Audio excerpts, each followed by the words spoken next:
I'm going to share something that nobody really knows about me. When I was 15, I wanted to kill myself. I know it's a little grave to start with this, but it's true. I was 15, I was naive. It was my second year in the sports school. I was in the sports school, and I think it was my 10th year doing competitive swimming. So there I was in my boarding room ledge, near the ledge of my boarding room window, with a stupid plastic knife hovering over my wrist. No thoughts in my head, just sounds, words, things people have said to me. I was a very self-conscious kid with an anxiety disorder that was never properly diagnosed because I was always afraid to admit the simple fact that I hurt easily. I couldn't stand being hated. I couldn't stand disappointing people. What was I being bullied over? My height. Yeah, it's stupid to say this, but I am 172 cm tall, which works out to be the average Singaporean male. But in a school full of athletes, guess who the shortest guy is? It's me. I was the shortest kid there. And the only way to make the pain go away, the only way to silence the sounds in my head was the knife or the drop below. That was the saddest day, the worst day of my life. The best day of my life also had to do with sounds in my head. I was 8, and I was rehearsing with a friend for a talent time piece. He was playing the piano, I was playing the violin, when I chanced upon this thing called relative pitch. Now, what's relative pitch? It's not perfect pitch, but it's definitely as cool. Scientifically, relative pitch is the ability to play or to comprehend a song and all its musical complexity, chords, harmonies, melodies, structures, rhythm, right after playing it, right after hearing it for the first time, or maybe a couple of times. What it seemed like to me was an explosion of colors and emotions in my mind.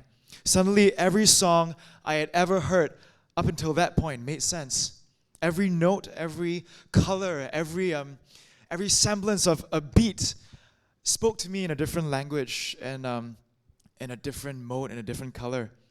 I didn't know it at the time, but I had just chanced upon this thing called synesthesia. So that's what it's called. What is synesthesia? I'm going to try and show it to you just a little bit. Scientifically, synesthesia is what happens when people see colors or colors or feelings or tastes from either a sound or anything. What happened to me was I had colored hearing. So in any melodic scale, if I can get a quick soundtrack really quick. So in any melodic scale, you have do, re, mi, fa, sol, la, ti, do. Or if you're more number inclined, you have 1, 2, 3, 4, 5, 6, 7, 8.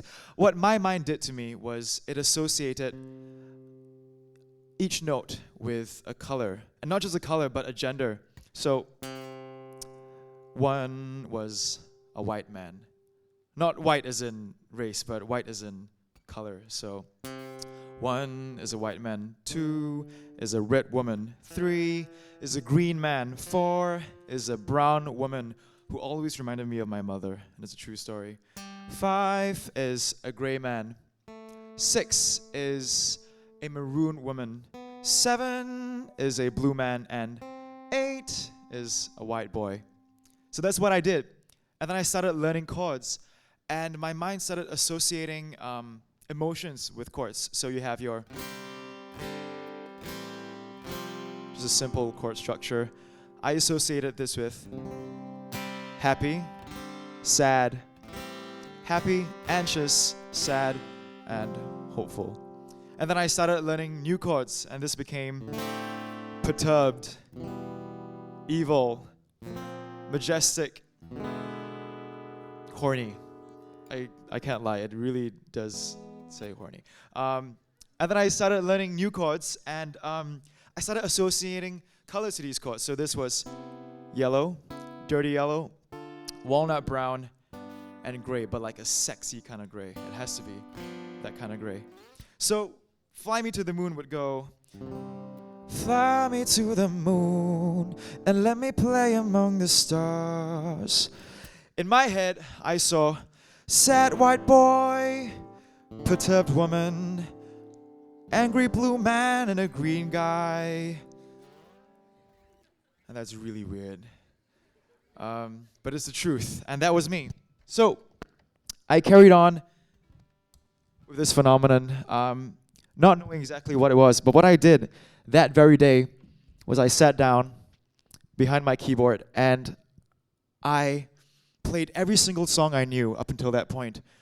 It was amazing. And something just clicked. Something just felt right, and everything was perfect. And that was the best day of my life. Now, what do these 2 days have in common? Almost nothing. One day was really crappy, the other day was really awesome. But both days showed me, or taught me something really important about myself. Both days showed me how I hear and process things, and how different my reactions could be at a glance. Both days were about the mind. Which brings me to the title of my story, Walk with Your Mind and Run with Your Heart. A little bit more about me first. I was born into the coolest family ever. My dad and mom, they fed life into me like a buffet, just kept feeding me with stuff. I did everything as a kid. I swam, I had swimming class, I had piano and violin, I had drama class, I had swimming, I had gymnastics. I don't know why I was put in gymnastics. I was. And I became a better man because of that. They gave me options. Swimming, though, was the priority because it was the thing I was best in at the time. I notched up some decent times. I joined a club program, got picked up by the sports school, ended up on the youth team, the national youth team, had a chance to travel the world, and had a competitive career for about 12 years. Now in swimming, we learned this thing called negative splitting. What's negative splitting? It's a competitive tool, and it's a fantastic way to piss people off. It's so good. Basically, what this is, okay, in every race you have two halves, right? First half, second half. To negative split is to deliberately go slower in the first half than the second half of your race. That's it. So you pace your opponent, and when it's time, you go for the kill. What this requires, though, is extreme sensitivity to your pace, how fast you're going at any point in time. It also requires you to be extremely aware of your body condition, your heart rate, how fast you're going, how much you have left in the tank, and of course, your opponent. Your mind becomes such a finely tuned instrument. You don't want to run too fast. Relax, walk, pace, calculate, breathe. And when the time comes to flip the switch, you put your mind away, you put your head down, and you put your heart into it, and you run with everything that you have. Walk with your mind, run with your heart. That is negative splitting. Chapter 1. There are two chapters. Chapter 1, the mind. Chapter 2, the heart. Chapter 1, the mind. I was incredibly close to my mom. Incredibly. She and I had so much in common, but we were both very negative people. And we were so critical about the things that people would say to us. In some ways, she blamed that for the cancer that struck her when she was 40. She fought it for 4 valiant years. 4 valiant years of people stopping and staring and commenting about her fluctuating weight, the baldness, the wigs, the pain, the loss of body control. She never made peace with it. She did a really good job pretending, though. She passed away when I was 12. 2 weeks after she passed away, I found this. We were moving house, and I picked it up from one of the shelves, and inside it are pages of her handwriting. It's pretty much one giant love letter to my sister and I. In this she writes, Ben and Narelle, I am so sorry. I understand how you feel right now, and even in the next few days or months or the next year, it's okay. Whatever feelings you may have. I may look sleeping, but I'm in heaven looking down on you. You must not feel sad for too long. At most 1 year, okay, darling? It's a deal. I love you eternally, and that means forever. Later on, she apologizes to me in writing for passing down the gene of negativity and anxiety. How absurd is that? She felt sorry for me. But in it, she also gave me the analogy of a story. You see, we're all writing stories. We're all the main characters. We're the protagonists. But we're also the script writers. Sure, we throw in plot devices and supporting characters, and we try to juicen up the story to make it really interesting and palatable for people. But we decide who the main character is. We decide how he looks, how he feels, what his traits are. Do I let people hang labels on me, or do I craft my own labels? I'm writing the script. I am telling the story. I'm not living out someone else's script. They can say anything that they want, but it doesn't stick because I have the pen. That's what stopped me from hurting myself that day in the boarding room window with that plastic knife. The knowledge that I had absolute control over my mind. I could create a filter and block out and only let in the things that make sense to me and block out everything that didn't make sense. Almost like writing music. I put in the chords and the melodies that make sense to me. The colors are never wrong. A G minor 7 chord is never orange. It's always gray. The only time it's not gray, the only time I can't see the color is because it's in the wrong place. And that means it's just noise. I realized something that day, something I've always known, that in life there will always be noise, bullies, armchair critics, keyboard warriors, analysts, pundits, who exist for the sole purpose in your life to piss you off. And you know what? They call you names, they put you down, they call you short, fat, ugly, hopeless. And here's the thing. They're so important. So important. So important that I wrote a poem about it. It goes like this. There are people who talk. There are people who do. The people who talk need the people who do. The people who do need the people who talk. There are people who talk. There are people who do. Sounds like Dr. Seuss. See, the people who talk are the noise. The people who do, you and I, we make music. Make music from the noise. How else are diamonds made? When the noise first hits me, it feels like a bullet. That anxiety. I can't move. I freeze up. I can't think. And it just spreads. I'm immobile. And it's like a virus. It's like a poison. But before it hits my heart, I grab hold of it. And I take a look. It's just another chord. It's just another note. As beautiful as ever, but in the wrong place. So what do? I take it out from that hurtful place and I slip it in to the part of the song where it fits perfectly. And then I can hear the colors. And then everything makes sense.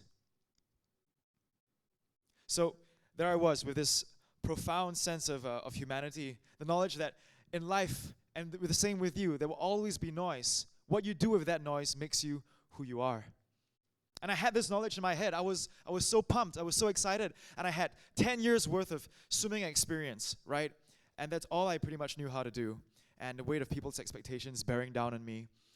And that's when I decided, I can't do this anymore.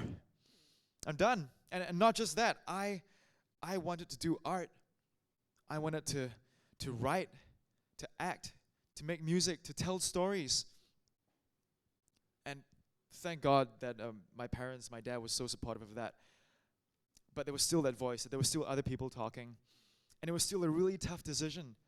I think of all that time and money spent on my sporting career, the 6 hours a day training schedules, my dad's crazy cheering antics at my swim meets, that drive, that pride, that under 21 record, that potential gold medal at the SEA Games, all that.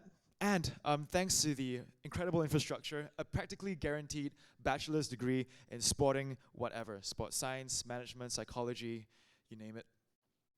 All that thrown away for what? A hobby?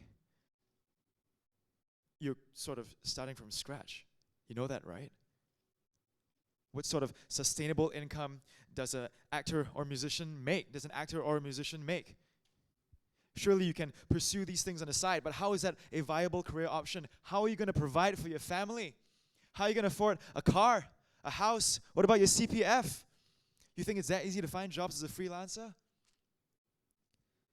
How is singing and dancing on stage like a monkey a respectable occupation? Don't you think you're being a little irresponsible?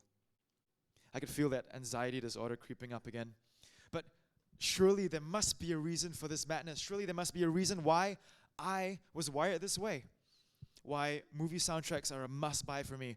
Why a simple comment about my height or whatever it is sets me off like crazy. Why I go to the movies and I cry more than the average girl. It's true. People can vouch for that here. You see, if I can harness the power of heightened emotions, is that not what artists do? Enough of the school plays and the projects. Could I actually do this?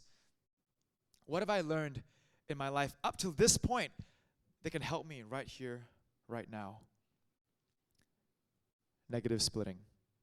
Walk with your mind. Run with your heart.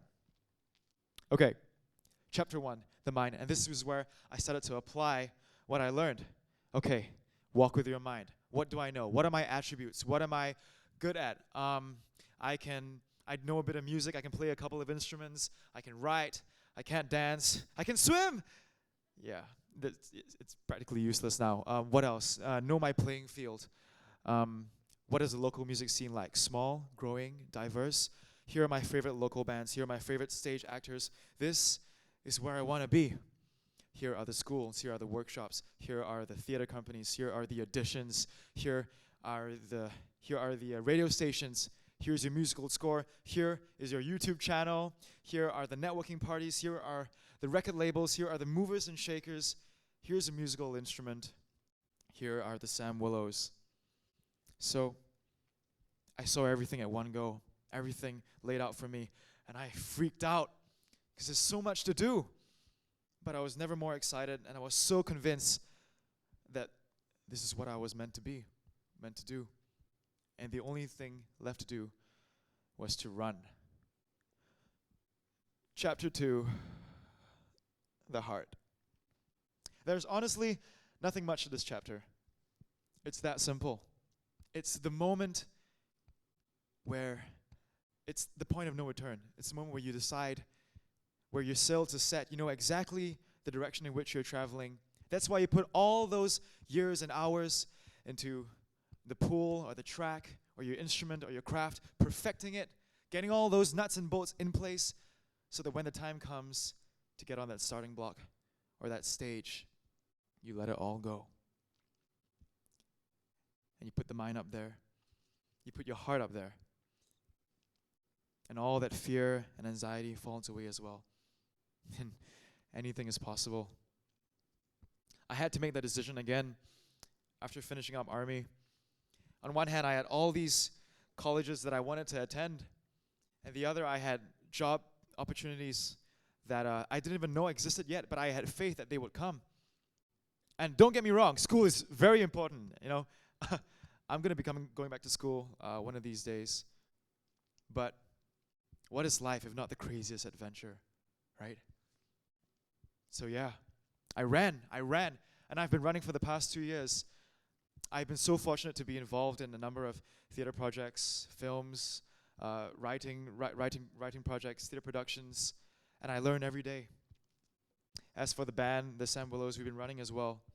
We formed last year, and this year we had the amazing opportunity to play, to make music at in 7 different countries, and play at 5 different music festivals. And that's crazy. I can't fathom it. And I am so humbled by people's faith in us and our music. I still hear the noise. I still fight the demons. But it gets better every day. Bob Marley has a quote. He says, "People will always hurt you. You just have to find the ones worth suffering for." So, what about you? What do you want to be? What kind of legacy do you want to leave behind? There's always going to be noise. Find the color in the noise. Find the music in the noise. Know who you are. Know what you're made of. Work your butt off. Learn what you need to learn. And when the time comes, when the stars are aligned and the world is at your feet, relax. Let it go. And get up on that stage with your heart and run. Here is your life. Here's where you start. Walk with your mind and run with your heart. Here is your life. Here is where you start. Walk with your mind. Run with your heart. Thank you.